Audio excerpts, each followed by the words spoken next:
Le Nouvel Esprit Public, Philippe Meyer, bonjour.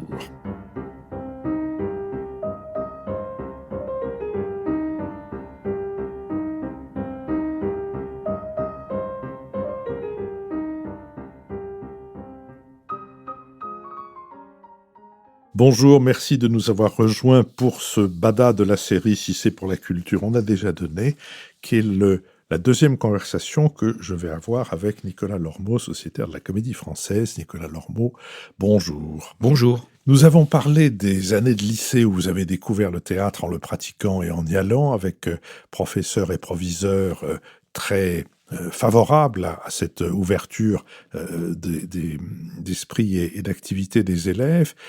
C'était avant la création des terminales vouées au théâtre, qui a apporté quoi et que vous avez vu arriver avec quel œil? Ça a apporté un cadre et une légitimité, sans doute.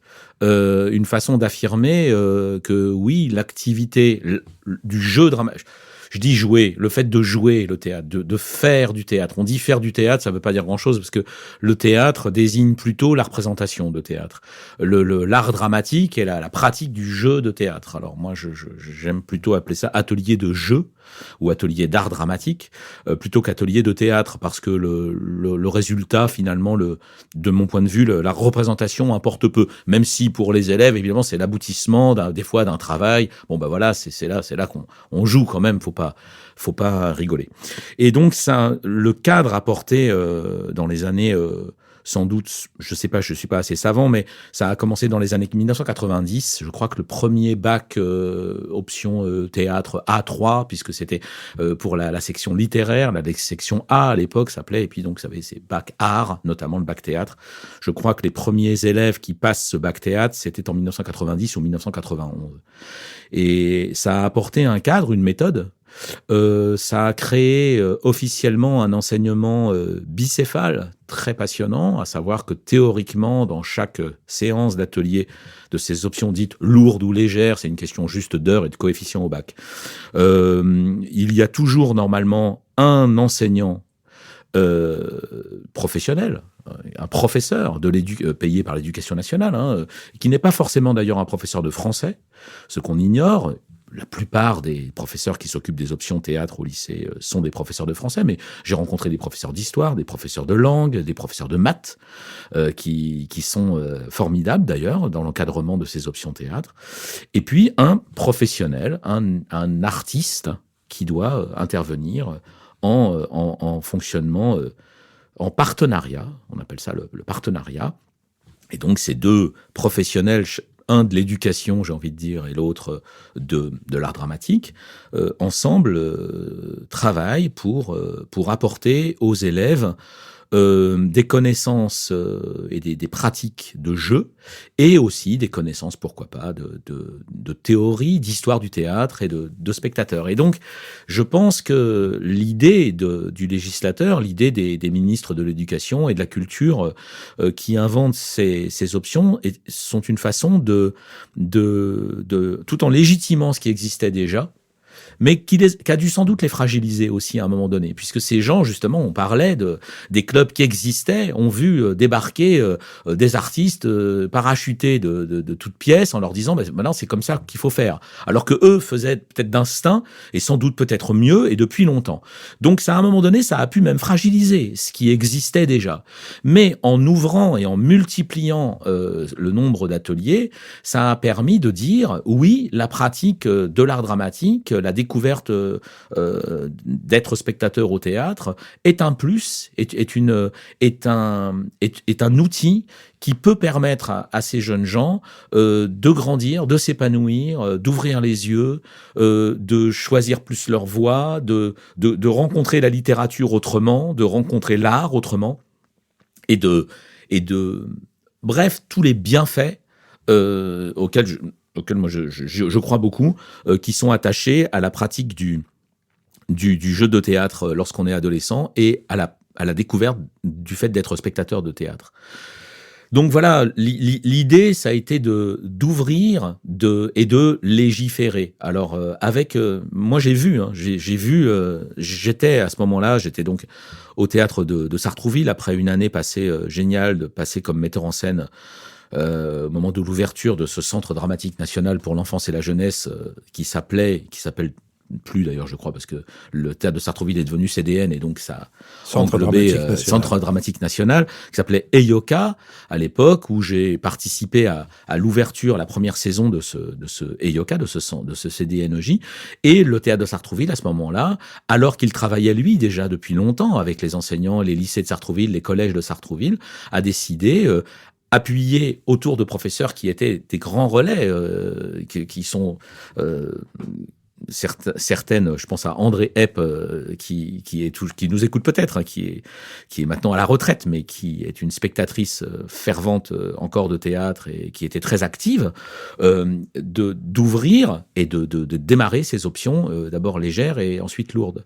Donc cette aventure dans les années 1990, 80, 90, de se dire allez, on va faire ça en grand. Et justement pour donner la légitimité, pour éviter d'avoir des parents ou des chefs d'établissement qui disent oh, c'est bien gentil votre truc, mais enfin bon, je veux dire les maths c'est quand même plus important. Les maths c'est très important. Moi j'ai pas arrêté de dire ça lorsque j'étais dans les conseils de classe en tant qu'intervenant. Je tenais à aller au conseil de classe.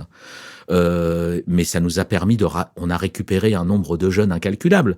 Parce que lorsque vous êtes en seconde et que vous avez commencé votre activité dans l'option légère ou lourde, et que vous adorez ça, et que vos amis, c'est les amis pour la vie, et que d'un seul coup, t'as 2 en maths, bah, le prof de maths, il dit, bah, tu vas redoubler.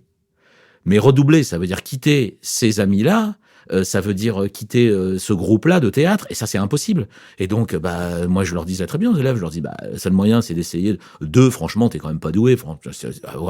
Allez, en faisant un petit effort, tu devrais pouvoir avoir au moins la moyenne, de façon à suivre tes camarades. Et le nombre d'élèves qu'on a amenés au bac et qui ont eu le bac simplement parce qu'ils voulaient pas arrêter de faire du théâtre. Ça, c'est la vérité. Et au conseil de classe, moi, ma parole, elle était... Je l'ouvrais pas beaucoup, mais elle était regardée avec un peu de condescendance, mais enfin, quand même, on avait quand même coef 6 au bac. Alors, je m'en souviens très bien, des fois, et le proviseur du lycée de Sartrouville m'en a voulu, des fois, en me disant « Monsieur Lormeau », parce qu'il était pour, mais quand certains professeurs, je leur disais « Mais quand même, écoutez, je ne sais pas... » parce que les conseils de classe, par moment, c'est un petit peu... La question est de savoir si on va mettre peut mieux faire peu. Enfin bon, voilà, on parle beaucoup de ce qu'on va écrire, mais on parle pas vraiment du fond, des fois. Et moi, je me permettais de le faire remarquer. Et certains professeurs étaient agacés. On disait, mais qui est ce monsieur? Mais que fait-il là? Et je leur disais, ben, je suis là parce que c'est un enseignement à 2 têtes et que je tiens à vous raconter ce que je vois, parce que ça peut peut-être vous éclairer sur la nature de tel ou tel élève, sans me mêler. Et il y avait certains professeurs qui trouvaient ça passionnant et d'autres qui trouvaient ça agaçant. C'est exactement ça, cette option. Cette option, c'est d'ouvrir la porte à d'autres, mais pour une activité qui va ouvrir les yeux à tout le monde, en fait. Voilà. Alors, vous êtes comédien, mais vous êtes aussi transmetteur. Le mot est pas très joli, mais c'est parce qu'il englobe médiateur, je ne sais pas comment il faut dire, parce qu'il englobe plusieurs de vos activités. C'est-à-dire que vous enseignez au conservatoire et que aussi vous participez, on l'a illustré quand nous avons reçu au tout début de la saison Sandy Vercruisen et que nous avons parlé de ce qui se passe au collège Pablo Neruda d'Aulnay-sous-Bois, où vous êtes intervenu. Donc là, vous êtes une sorte d'intervenant volant. Vous venez oui. pour une ou plusieurs séances, mais vous ne restez pas dans le lycée comme vous restiez au lycée à Sartrouville. Et puis, quand vous enseignez au conservatoire, vous transmettez l'art dramatique, de transmettre, j'ai envie de dire. Mais aussi vous transmettez la transmission, c'est-à-dire que vous avez monté une structure qui permet aux élèves du conservatoire de devenir à leur tour des intervenants dans des endroits difficiles où on a besoin d'eux. Alors, est-ce qu'on peut essayer de faire le tour de ces activités? Commençons, si vous voulez bien, par la chose la plus classique, qui est l'enseignement au conservatoire ou de type enseignement au conservatoire. Ben oui, Comment est-ce qu'on enseigne l'art dramatique? C'est la pédagogie. Alors moi, au conservatoire, justement, je n'enseigne pas l'art dramatique, puisque ma spécialité était donc l'intervention scolaire, mais il m'est arrivé d'enseigner l'art dramatique ou de transmettre l'art dramatique dans l'école de Raymond Acquaviva, ancienne Comédie Française, formidable pédagogue. Quelquefois, j'ai pu aller au cours Florent, quelquefois repartir, revenir du temps de nous échangions avec François Florent était le créateur du cours Florent, qui est mort il y a peu de temps. Voilà, exactement. François Florent était en même temps un immense pédagogue de l'art dramatique. Son histoire est passionnante, ses méthodes sont passionnantes, et en même temps un homme d'affaires avisé. Et c'est tout ce dialogue-là, toute cette, de mon point de vue, dichotomie ou tiraillement entre l'homme d'affaires avisé. Le cours Florent est une institution commerciale florissante, extraordinaire. Il l'a d'ailleurs vendu à une société qui n'a rien à voir avec l'art dramatique. Voilà. Et mais en même temps, cette réussite commerciale, sans insulte dans ma bouche, lui a permis de développer sa méthode pédagogique qui est extraordinaire. Donc voilà. Mais après, deux mots quand même sur cette méthode, parce que sa méthode est sur l'écoute et sur le développement personnel. C'est-à-dire que il n'avait pas de recette en soi, mais il partait de l'acteur, il savait regarder les acteurs. Sa vocation était venue du fait qu'il réglait admirablement les scènes de concours de sortie de ses camarades lorsque lui-même était au conservatoire. Et si ta scène était réglée par François Florent, lorsqu'ils avaient tous 25 ans, tu avais le premier prix. C'était ça qu'il s'entendait dire. Donc ensuite, lui-même n'ayant pas eu le premier prix, eh bien, il s'est dit, je peux peut-être aider d'autres à rentrer au conservatoire pour le concours d'entrée. Et c'est comme ça qu'il s'est mis à donner des conseils, plus qu'une méthode, une façon de dire, voilà ce que je vois et voilà ce que je pense qu'il faudrait faire pour voir mieux. Une sorte de directeur d'acteur dévoué aux acteurs débutants. Mais dans notre métier, tous les jours, un metteur en scène peut être un immense directeur d'acteur et peut être un directeur d'acteur assez moyen. Et donc, lorsqu'on est comédien professionnel, des fois, on doit se débrouiller tout seul et des fois, on peut se reposer complètement sur un directeur d'acteur. Et souvent, les très bons directeurs d'acteurs sont des très bons professeurs. Je pense à Jean-Pierre Vincent, par exemple, que j'ai eu la chance de rencontrer au conservatoire lorsqu'il était professeur. Il n'avait pas un double discours. J'ai pu le retrouver ensuite comme metteur en scène. C'était le même. C'était exactement le même. Quelqu'un qui sait regarder les acteurs et qui les aide à avancer, qui les aide à produire ce que eux seuls peuvent produire. C'est une sorte d'entraîneur, parce que l'art dramatique, c'est pas une science, c'est une sorte d'artisanat. Voilà, je serai toi, je ferai ça.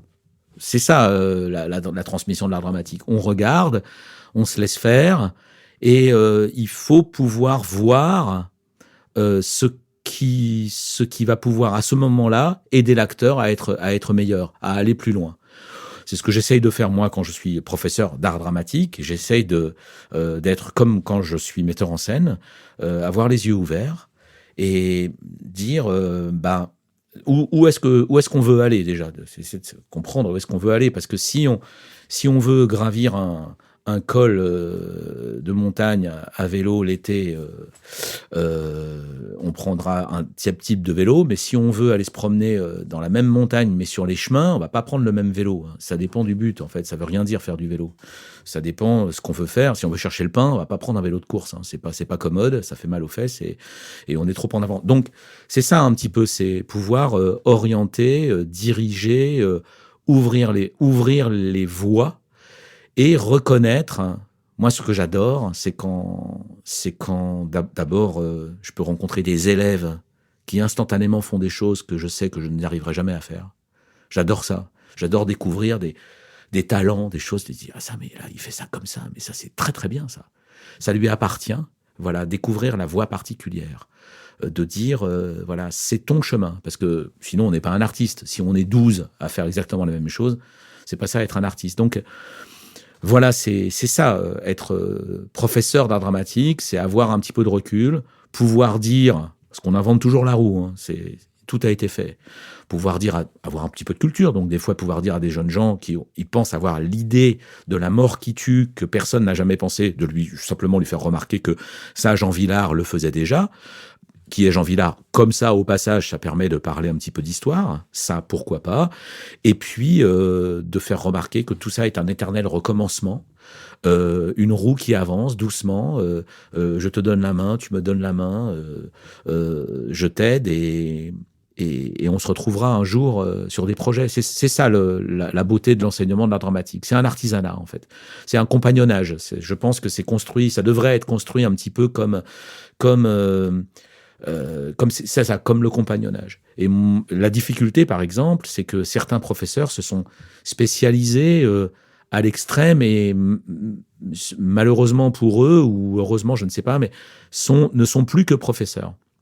Et ça, c'est compliqué parce que je pense qu'il faut, pour être un bon artisan transmetteur, il faut soi-même être confronté en permanence aux mêmes problèmes, aux mêmes difficultés. Et j'adore, moi, dire, souvent c'est le matin, les cours, de dire des choses le matin, de m'entendre dire des choses le matin à des élèves, entre guillemets, et l'après-midi, en répétition, moi, me dire, mais espèce d'abruti, commence par faire maintenant ce que tu as dit ce matin qu'il fallait faire, et tu vas voir que ça ira beaucoup mieux. Et c'est vrai. Et donc, se rendre compte qu'on a tous les mêmes problèmes, et ça, c'est touchant. Et c'est ça qui est enrichissant dans tous les sens. Voilà. Professeur d'art dramatique, ça peut donc être aussi professeur de soi-même, ou professeur pour soi-même. Nicolas Lambeau, on va, sur cette activité de professeur d'art dramatique ou de transmetteur d'art dramatique, clore cette conversation pour la reprendre la semaine prochaine autour de cette autre activité pédagogique ou de transmission qui est la vôtre et à laquelle j'ai fait allusion tout à l'heure en parlant du collège Pablo Neruda à Aulnay-sous-Bois. Je remercie donc l'assistant de cette émission qui prépare cette émission avec moi et qui se trouve être un parfait homonyme puisqu'il s'appelle Philippe Meyer. Donc je suis heureux de remercier Philippe Meyer, de remercier aussi Adrien Beccaria qui a enregistré cette conversation, Julien Neuville et Nouvelles Écoutes qui sont les producteurs de cette émission et je vous donne rendez-vous la semaine prochaine, mercredi prochain, pour un nouveau bada de notre série Si c'est pour la culture, on l'a déjà donné.